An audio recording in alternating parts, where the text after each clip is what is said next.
So, yesterday I took a look at the top 5 movies I covered last year, the 5 best I watched all year last year, but now I get to look at the flip side of that, guys. It is time for me to look at the worst of the worst. It's time to look at the cream of the crap. I'm of course talking about the bottom 5 reaction and review movies of 2014.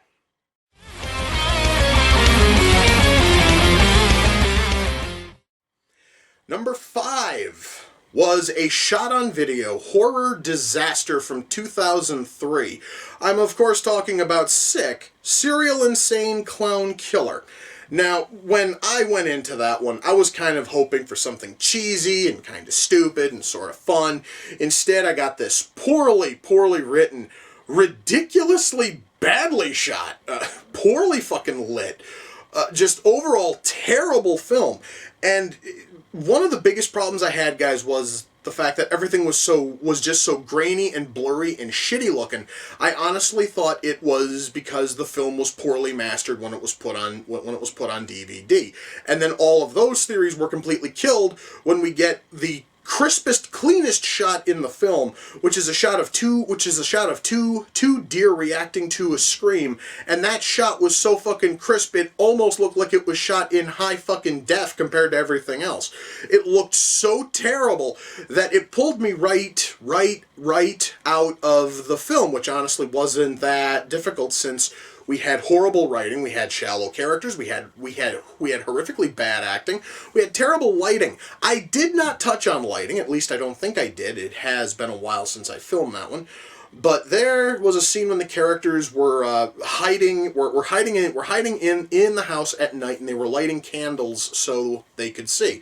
The filmmakers, instead of using stage lights or something in order to actually light the scenes, that way the camera can pick them up, instead, we're using the natural light from the candles to attempt to light the scene, and it was so bad that their camera's autofocus was fucking up, which was also a problem because the entire film was just poorly focused in terms of camera work. There was nothing there that I would even say was half good, and at the very end we were fed a terrible twist that sucked fat throbbing dick. And because of all of those problems, Sick, Serial Insane Clown Killer comes in at number 5. Number 4 was a parody film from an infamous filmmaking duo. I'm of course talking about Friedberg and Seltzer's effort from 2013. That movie was The Starving Games, which was quite possibly their worst parody ever, and it comes off less as a genuine attempt at making a comedy and more a very sad cry for help. It really seems as if Friedberg and Seltzer just want to stop making parodies, and that movie almost shows it, because there was no effort in writing, there was no effort in acting, there was no effort in filming it. It was shot with a vastly smaller budget than anything else they had ever done. It's partially because there is no studio which is willing to fund them anymore. So we also had incredibly poor effects on top of everything else. The movie was a massive failure, and it was so bad I genuinely felt sorry for Friedberg and Seltzer, and I told them that they really should try to seek help or just stop making these god-awful parodies. And because it was so bad, The Starving Games comes in at number 4. Number 3 was the last movie I covered last year. It claimed to be a gay take on American Pie. It wound up being just a shallow and wound up just being a shallow and pathetic remake of it, which bordered closer on knockoff than remake. I'm talking about 2006's Another Gay Movie.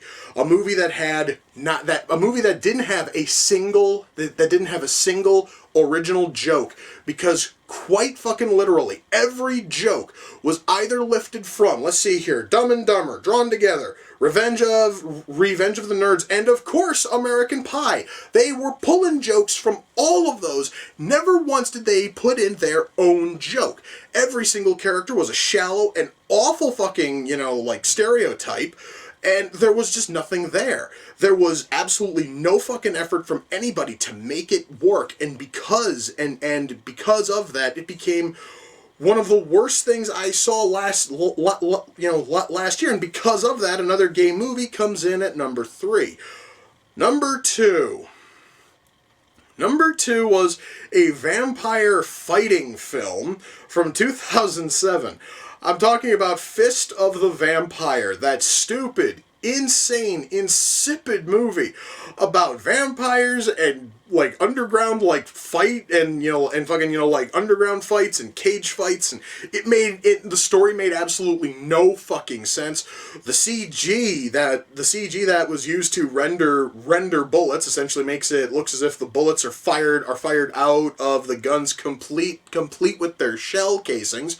Just everything, guys, about the movie was a total misfire, and the fact that your best actor is a shitty pro wrestler like the Blue fucking Meanie says volumes, guys. That speaks volumes about how bad your fucking movie is.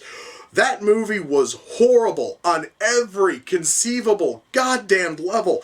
I could not find a single positive with it, and similar to our 5th worst film, the camera work in this thing was awful too. It had nothing going for it, guys, and because it was that bad, Fist of the Vampire came in at number 2. Our number 1 worst film of 2014 was a Christian film from 2009. I am talking about the brutally offensive See Me Dance. Holy shit, was this thing bad. First of all, I do have to mention going in that I am in no way a Christian, so this thing was obviously not for me.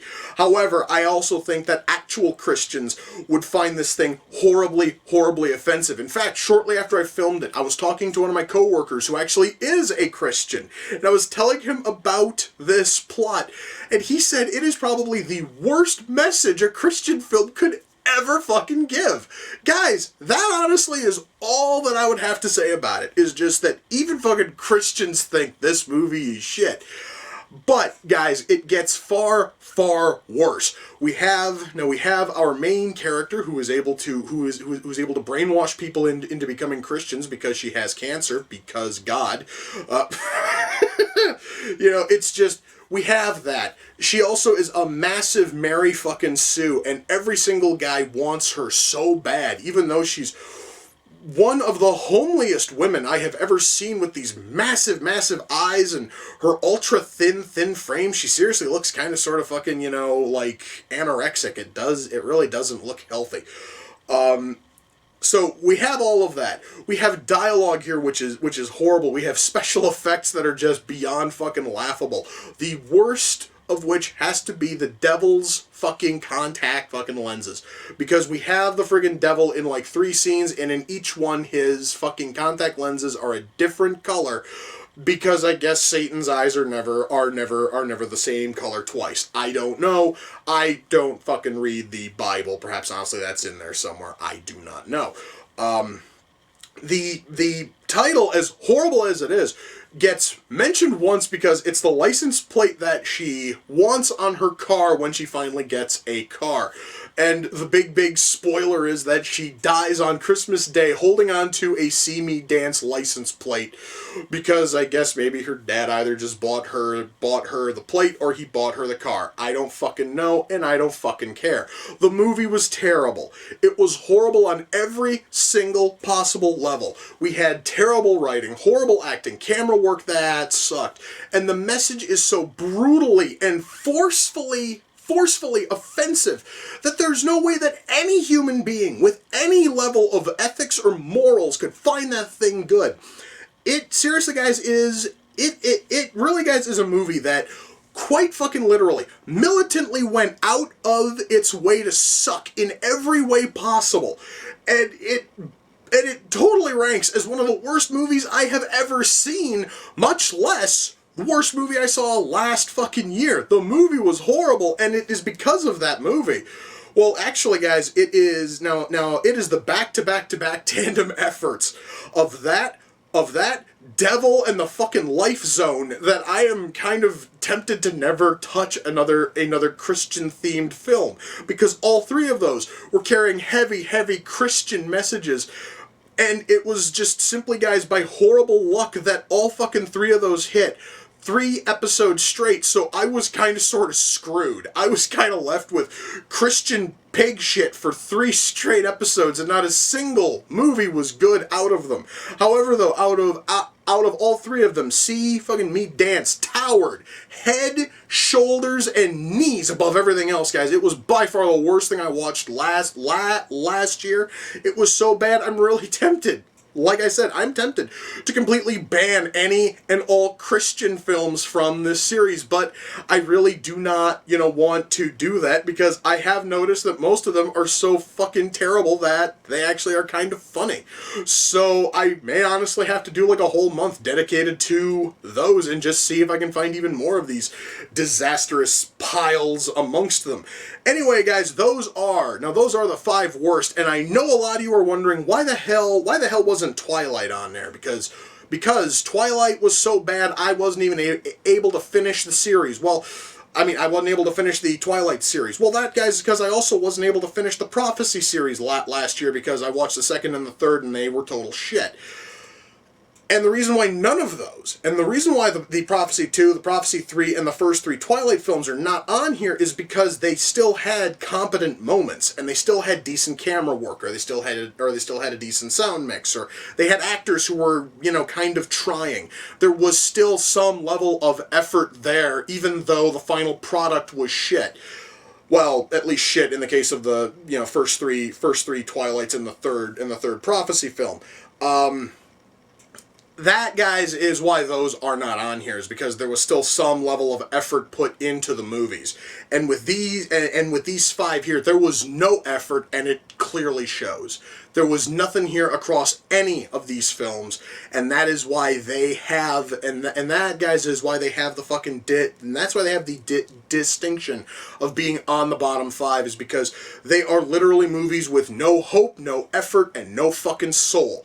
And that, guys, is what it takes to make it onto the bottom 5, is you need to be a soulless, shitty film with absolutely no merit to speak of.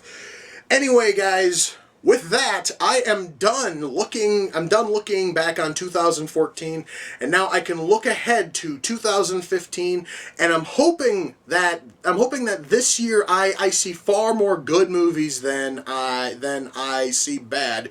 But guys, the only way that I am going to know if any of those movies this year are going to be good or bad is if I shut up and I watch them, and I'm going to be doing that this year. Wow, that was a shitty way of working in a regular line in my series. That was really forced. Okay, guys. Well, anyway, with that, we are now done. We're now done counting down. And until next time, guys, take care, and I will see you all in the near future. Peace.